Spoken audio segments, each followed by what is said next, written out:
Hey yo, it's your boy Chief Man and I'm back. 6 weeks, 30 videos. From November 14th to December 24th, I'm gonna be dropping 5 times a week. 100k by force by fire. We shall never retire. Get your friends to like and subscribe. Disfruta el video, mi gente. Andele, peace. Perfect.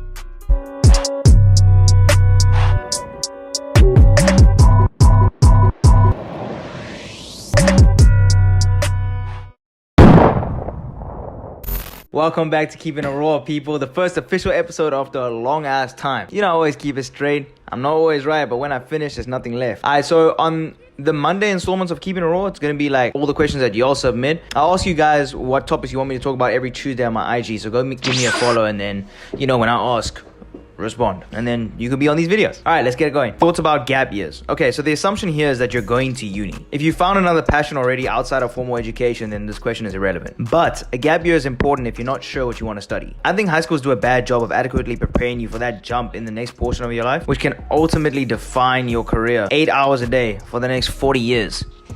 It's important. A year might seem a lot to you at 18, but trust me, it's better than being 6 years into a degree that you're not passionate about. It's better to realize and decide what you want to dedicate your time to at 18 instead of 25. And I understand parental pressure is a huge factor because they're your financial sponsors, and 9 out of 10 times they think of uni as a necessity. But if you're going to change their mind, it's up to you to come to them with a viable plan that you spend time and effort researching. Okay, is watching porn while in a relationship cheating?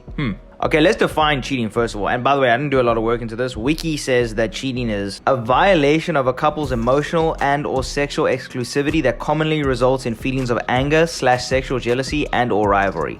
I'd like to add feelings of insecurity as a result of that as well. So I guess if you pleasure yourself to porn, it's technically a violation of sexual exclusivity. But even watching it can violate emotional exclusivity because that porn is now doing something for you that used to be your partner's job, right? If you watch it without telling them, it's cheating based on the definition. But like a lot of things, open communication can solve a lot of problems. Some couples like to watch porn together. It could slap. Who's winning the World Cup? Hard to tell now, obviously, because the World Cup's only in a year's time, but having no opinion is whack. So here we go. If I had to place a bet on a team now, it would be France, just given their recent pedigree and their squad depth. Although England also has a fantastic squad. The problem is their tournament form is trash. They're just kind of choke artists, to be honest. There are a lot of good teams though. I mean, Portugal, Argentina, Brazil as well. My dream situation for this final is Messi versus Ronaldo. That would definitely be the largest spectated event in world history. I mean, I know Messi's better, but Ronaldo is the clutch king, general, maestro, master. When it's big game time, Ronaldo is there. You get me? I think even more so than Messi, to be honest. It would definitely be a crazy ass final, I'm not gonna lie to you. Okay, someone asked about Astroworld. So what happened first of all? Okay, I looked up what happened. My source is NPR, National Public Radio. It's a publicly and privately funded radio station in the US, or news source, whatever. Important point. Sources are very important. This is a .org, which gives it more validity than a .com or a TikTok for you page, and it's a popular site, so it's obviously not free from error. But again, it's better than the 14-year-old girl with conspiracy theories on your TikTok for you page. Now, I don't want this to become a news channel, but if you ask me my opinion on something, the least I can do is make an effort to be informed before responding. Okay, so 9 people dead.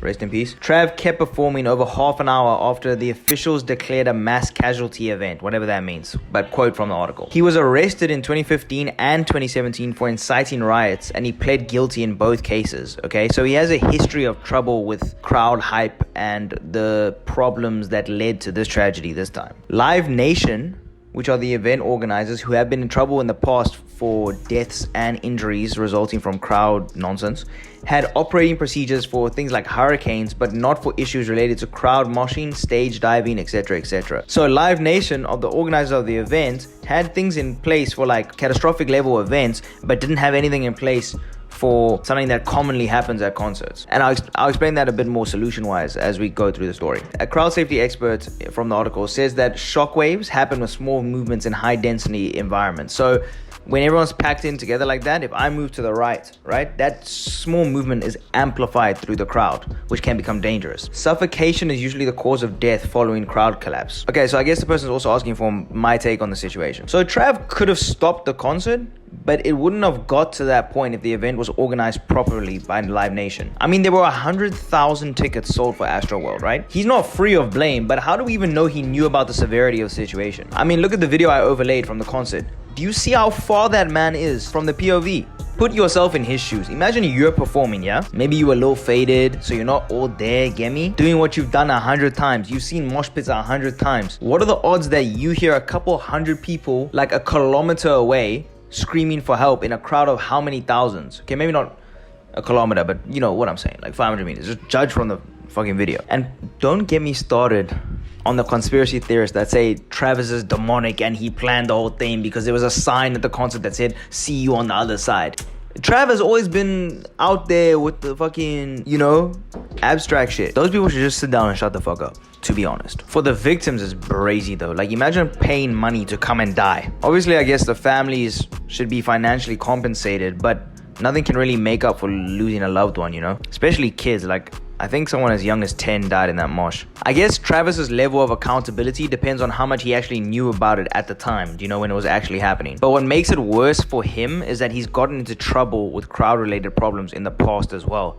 So, oh, and on top of that, there are a lot of examples of major artists, you know, stopping their concerts to check on fans when things escalated. But like I said, everyone commenting, like, I think there's a whole lot of, you know, hate going on where, you know how when someone's super famous, people are just on their dick about anything. Like, just because it's Travis's concert. I heard his apology video was shitty as well. I haven't seen it, but I heard that like he doesn't seem genuine at all. But yeah, as far as like putting the blame entirely on Trav, I would think that Live Nation should be held more responsible because their job is to maintain safety in events. In that article from my source at NPR, if you listen to the pod, it's like 14 minutes or something. They talk about how when there's a large amount of people and when there's a very energetic performer performing. There was an example from Norway where they had like another energetic performer, and what they did was they put like sort of mesh gate pens, and they only allowed a certain amount of people per pen to enter, so people had plenty of space to move around. So it seems like Live Nation bled tickets for profits and didn't care how people were sandwiched. So I think before everyone like cancels Trav, like, you're gonna stop listening to Trav's music because of that. That's dumb in my opinion, but again, it's just my opinion. Okay, dealing with you and your friends going their separate ways to get their own bag. So I'm just gonna apply this to like friends moving away, basically. If the friendship is strong enough, it'll survive. Did I tell you I used to live in Nigeria? But for real, I have friends living in like Malaysia, Nigeria, UK, US, you name it. Some of them I barely talk to like on a daily basis, but I like to think that the friendships are just in rest mode, you know? If the friendship is strong, you will pick up exactly where you left off when you see each other in person again one day. It's natural among humans that distance creates a reduction in common ground, and therefore y'all have less to interact about. But if they're a real one, send them a TikTok once a week and you're breezy, man. Tibbs lives in Durban now, and I send him one big butty girl a week, and our friendship is stronger than ever. Plus he needs that, he's hella thirsty. If you're watching this video, you live in Durban, hit him up on IG, man. Give him a little something, you know what I'm saying? Battery Beach, you guys can meet there. Ushaka Marine World, you get me? Perfect date made in heaven. Although they don't have sharks anymore because one of the man them stole it during the riots. So enjoy the starfish. Okay, dating for marriage versus dating for enjoyment. My opinion for this is that if you're not dating for marriage, then why are you dating? The option should be dating for marriage or fucking. You get what I'm saying? Like, I don't know what the point of dating is if it's not to find a lifetime partner. Why do you guys need a title to dive in some cheeks? Ladies, if you want to suck a little dick, suck a little dick. Okay, not a little dick, you know what I'm saying? Okay, this one just said sex position. My current top 3 are, in this order: missionary with the legs up, either holding them apart or over my shoulders. That's my go-to. Cowgirl when she's twerking on the dick, and getting my dick sucked. And nah, I don't want to hear that that's not a position, alright? It's versatile, it's effective, and it prepares the rocket for launch. I don't want to hear it. That's a viable position. Trust me. And if you don't know what I mean about versatility, DM me, I'll drop you some tips. Get me some tips for your tip. Get me. And ladies, hit me up for advice as well, because I know how it feels, so I can relay that. I mean, I know how it feels being applied to me. Not that I know what it feels like to apply it to someone, right? Pause. Whoa. How work should be approached on a bad day. My honest advice for this is, if it's a real bad day, eat some pizza, have some drink, and meet up with friends. Because you know damn well you're not doing work anyways. It annoys me so much when people say they go to work, but they just sit there procrastinating. Like, if it's a write-off day, make it a write-off day and enjoy it. But then know that when you come back again tomorrow, you're well rested, you took your time off, and you can come back stronger than ever. But when you do this half-half, let me try something, and you're not actually feeling it, it's not gonna work out, man, in my experience. Like, bitch, just say you're having an off day. And the last one for today is, hypothetically, what would I do if my kids weren't as social, confident, and cool as me? First of all, thank you so much for those compliments. Second of all, I would encourage them to engage in activities that build confidence, because more confidence leads to being social, and being social leads to being considered cool. Do you know what I'm saying? A lot of the time, at least. Whatever they're good at or whatever they really enjoy to do, that's what I would encourage them to focus their time doing. If I have a boy, I definitely try my best to encourage him to pursue sports, because sports is like a cheat code for gaining favor with both genders. Wait, both genders? So you're suggesting there are only two genders? Yeah. Shut the fuck up, man. I mean, for sports, right, homies like you because you win them games, and girls like you because everybody else likes you. And generally, you're more in shape, so girls find that more attractive, obviously. If I have a girl, then I would...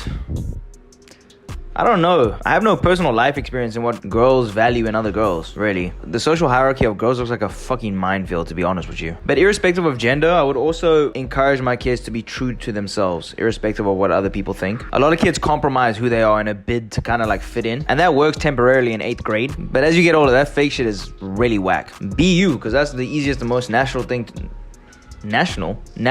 be. And people are attracted to authenticity. To be honest, they're also attracted to liars who can sell their lies as being authentic, but that's not me, so I don't have advice on that weak shit. And if you're like that, you're a bitch. All right, that's the end of Keeping It Raw for today. Let me know what you think of this format, and see you on tomorrow. Peace. Beach